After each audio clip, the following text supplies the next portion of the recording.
Welcome back to ಕಾಯಕ online service Kolar ಕಡೆಯಿಂದ ಈ ಒಂದು ಸೆಷನಲ್ಲಿ ನಾವು KEA ಕಡೆಯಿಂದ ಪೊಲೀಸ್ ಡಿಪಾರ್ಟ್ಮೆಂಟ್ಗೆ ಕರೆದಿರೋ ಜಾಬ್ಸಲ್ಲಿ ಸ್ಟಾರ್ಟಿಂಗ್ ಡೇಟ್ ಯಾವಾಗ ಎಂಡಿಂಗ್ ಡೇಟ್ ಯಾವಾಗ ಪ್ರತಿಯೊಂದು ಡಿಸ್ಟಿಕ್ಕಲ್ಲಿ ಎಷ್ಟು ಪೋಸ್ಟ್ ಇದೆ ಅಂತ ಹೇಳ್ಬಿಟ್ಟು ನೀವು ನೋಡ್ತಾ ಹೋಗೋದನ್ನು ಯಾವ ಥರ ಚೆಕ್ ಮಾಡ್ಕೋಬೇಕು ಅನ್ನೋದನ್ನು ಈ ಒಂದು ಸೆಷನಲ್ಲಿ ನೋಡ್ತಾ ಹೋಗೋಣ. ಗೂಗಲ್ಗೆ ಹೋಗ್ಬಿಟ್ಟು ಸರ್ಚಲ್ಲಿ ಹೋಗ್ಬಿಟ್ಟು KEA ಅಂತ ಟೈಪ್ ಮಾಡಿ. KEA ಅಂತ ಟೈಪ್ ಮಾಡಿದ ತಕ್ಷಣ ಫಸ್ಟ್ ಲಿಂಕ್ ಬರುತ್ತೆ. ಆ ಲಿಂಕ್ ಮೇಲೆ ಕ್ಲಿಕ್ ಮಾಡ್ಕೊಳ್ರಿ ಹೋಮ್ ಬಟನಲ್ಲಿ. ಅಲ್ಲಿ ಬಂದಿದ ತಕ್ಷಣ ಏನಾಗುತ್ತೆ, ರೈಟ್ ಸೈಡಲ್ಲಿ 3 ಡಾಟೆಡ್ ಲೈನ್ಸ್ ಕಾಣಿಸುತ್ತೆ, ಅದ್ರ ಮೇಲೆ ಕ್ಲಿಕ್ ಮಾಡ್ಕೊಳ್ಳಿ. ಅಲ್ಲಿ ಬಂದವಾಗ ನೇಮಕಾತಿ ಅಂತಿರುತ್ತೆ, ನೇಮಕಾತಿ ಮೇಲೆ ಕ್ಲಿಕ್ ಮಾಡ್ಕೊಳ್ಳಿ. ಅಲ್ಲಿ ಸಿವಿಲ್ ಪೊಲೀಸ್ ಕಾನ್ಸ್ಟೇಬಲ್ ನೇಮಕಾತಿ 2026 ಅಂತಿರುತ್ತೆ, ಅದ್ರ ಮೇಲೆ ಕ್ಲಿಕ್ ಮಾಡ್ಕೊಳ್ಳಿ. ಅದ್ರ ಮೇಲೆ ಕ್ಲಿಕ್ ಮಾಡ್ಕೊಂಡಿದ ತಕ್ಷಣ ನೋಡಿ ಸಿವಿಲ್ ಪೊಲೀಸ್ ಕಾನ್ಸ್ಟೇಬಲ್ ನೇಮಕಾತಿ RPC ಅಂತಿದೆ, ಅದ್ರ ಮೇಲೆ ಕ್ಲಿಕ್ ಮಾಡ್ಕೊಳ್ರಿ. ಅದ್ರ ಮೇಲೆ ಕ್ಲಿಕ್ ಮಾಡಿದ ತಕ್ಷಣ ನೋಡಿ ಇಲ್ಲಿ ಸ್ಟಾರ್ಟಿಂಗ್ ಡೇಟ್ ಯಾವಾಗ ಎಂಡಿಂಗ್ ಡೇಟ್ ಯಾವಾಗ ಏನು ಎತ್ತ ಅಂತ ತಿಳ್ಕೋಬೇಕಾದ್ರೆ ನೋಡಿ ಇಲ್ಲಿ ಸಿವಿಲ್ ಪೊಲೀಸ್ ಕಾನ್ಸ್ಟೇಬಲ್ ವಿವರವಾದ ಅಧಿಸೂಚನೆ ಅಂತಿದೆ, ಅದ್ರ ಮೇಲೆ ಕ್ಲಿಕ್ ಮಾಡ್ಕೊಳ್ರಿ. ಅದ್ರ ಮೇಲೆ ಕ್ಲಿಕ್ ಮಾಡ್ಕೊಂಡಾಗ ಏನಾಗುತ್ತೆ, ನಿಮಗೆ ನೋಡಿ ಎಷ್ಟು ಪೋಸ್ಟ್ ಇದೆ ಏನು. ಫಾರ್ ಎಕ್ಸಾಂಪಲ್ ನೋಡಿ ಇಲ್ಲೇನಾಗಿದೆ, ನೇರ ನೇಮಕಾತಿ ಪುರುಷರು ಬಂದು 2266 ಜನನ ಕರೆದಿದ್ದಾರೆ, ಮಹಿಳೆಯರಿಗೆ ಬಂದು 755 ಕರೆದಿದ್ದಾರೆ.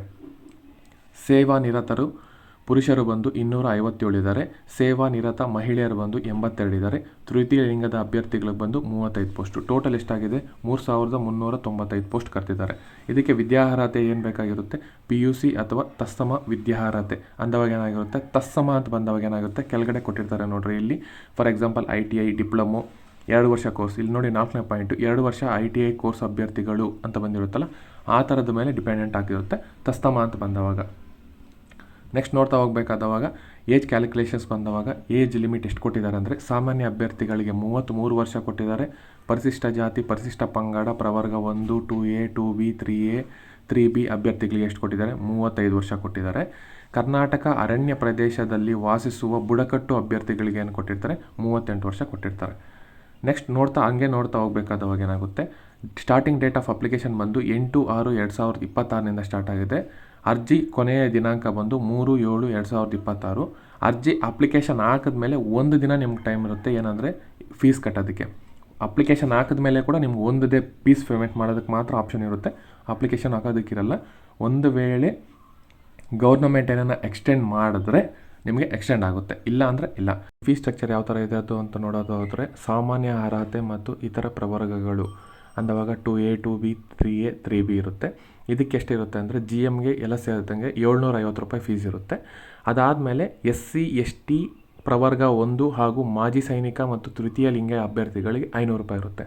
ಇಷ್ಟು ಫೀಸ್ನ ಪೇಮೆಂಟ್ ಮಾಡಬೇಕಾಗುತ್ತೆ, ಆನ್ಲೈನ್ ಪೇಮೆಂಟ್ ಮಾಡಬೇಕಾಗಿರುತ್ತೆ. ಎಕ್ಸಾಮ್ ಯಾವ ಥರ ಇರುತ್ತೆ, ಏನು ಪ್ಯಾಟರ್ನ್ ಅಂತ ಫುಲ್ ಡೀಟೇಲ್ಸಾಗಿ ನಿಮಗಿರುತ್ತೆ, ಪ್ರತಿಯೊಂದನ್ನು ನೋಡ್ಕೋಬೇಕಾಗುತ್ತೆ.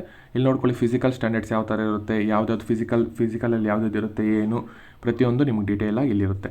ಇದು ಬಿಟ್ಟು ನೀವೇನ ಫಾರ್ ಎಕ್ಸಾಂಪಲ್ ಡಿಸ್ಟಿಕ್ ವೈಸ್ ನೋಡ್ಕೋಬೇಕು ಅಂದವಾಗ ನೋಡಿ ಸಿವಿಲ್ ಕಾನ್ಸ್ಟೇಬಲ್ ಹುದ್ದೆಗಳ ವರ್ಗೀಕರಣ ಅಂತ ಸೆಕೆಂಡ್ ಇದೆ ನೋಡಿ, ಅದ್ರ ಮೇಲೆ ಕ್ಲಿಕ್ ಮಾಡ್ಕೊಳ್ಳಿ.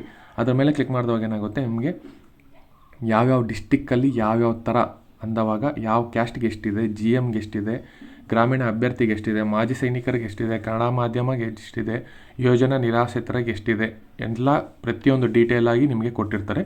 ಅದನ್ನು ನೀವು ಚೆಕ್ ಮಾಡ್ಕೊತಾ ಹೋಗಬೇಕಾಗುತ್ತೆ.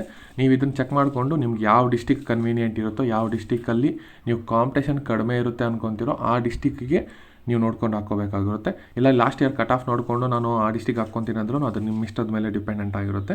ಬಟ್ ಬ್ಲೈಂಡಾಗಂತೂ ಹಾಕಕ್ಕೆ ಹೋಗಬೇಡಿ, ಪ್ರತಿಯೊಂದನ್ನು ನೀವು ಚೆಕ್ ಮಾಡಿಬಿಟ್ಟು ಯಾವ ಡಿಸ್ಟಿಕಲ್ಲಿ ಎಷ್ಟು ಪೋಸ್ಟ್ ಇದೆ ಅಂತ ಹೇಳ್ಬಿಟ್ಟು ಚೆಕ್ ಮಾಡ್ಕೊಂಡು ಅಪ್ಲೈ ಮಾಡ್ಕೊಳ್ಳಿ. Thanks for watching the video. Please like and subscribe for the channel.